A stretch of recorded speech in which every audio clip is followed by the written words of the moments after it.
Hello everyone, আসসালামু আলাইকুম। This is me স্মৃতি। আজকে আপনাদের জন্য নিয়ে এলাম খুবই অল্প কিছু ঘরে থাকা উপকরণ দিয়ে মজাদার ঝাল ঝাল গরুর মাংস ভুনা। ফার্স্টেই আমি দেখিয়ে দিব কি কি উপকরণ লাগছে। লাগছে গরুর মাংস, আদা রসুন বাটা, জিরা বাটা, লাল মরিচ বাটা, লাল মরিচ গুঁড়ো, হলুদ গুঁড়ো, ধনিয়ার গুঁড়ো, লবণ, সরিষার তেল, পেঁয়াজ, কাঁচামরিচ, গোটা গরম মশলা, গরম পানি এবং নরমাল পানি। কড়াই গরম হয়ে গেলে দিয়ে দিচ্ছি সরিষার তেল, পেঁয়াজ কুচি, গোটা গরম মশলা। পেঁয়াজ হালকা নরম হয়ে আসলে দিয়ে দিব একে একে সব ধরনের মশলা। মশলা কষিয়ে নিব।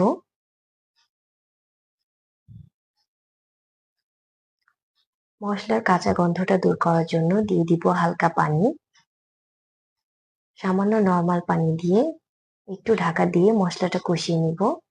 তারপর দিয়ে দিব গরুর মাংস।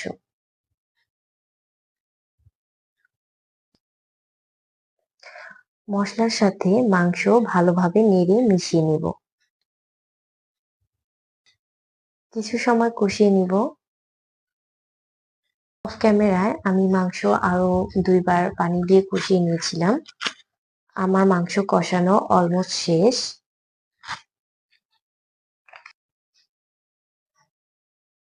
দেখুন মাংসের কালারটা প্রায় হয়ে আসছে। এখন দিয়ে দিব গরম পানি। গরম পানি দিয়ে এভাবে ২-৩ বার কষিয়ে নিব। আমার রান্না অলমোস্ট শেষ।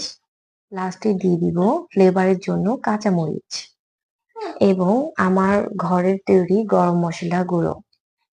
আলহামদুলিল্লাহ আমার রান্না প্রায় শেষ। আমি প্রায় ১.৫ ঘন্টা যাবত রান্না করেছি। আশা করি আপনাদের বাসায় এভাবে ট্রাই করবেন আপনারা। অবশ্যই ভালো লাগবে আপনাদের। ভিডিও যদি ভালো লেগে থাকে তাহলে লাইক, ফলো এবং শেয়ার করে সাথেই থাকবেন।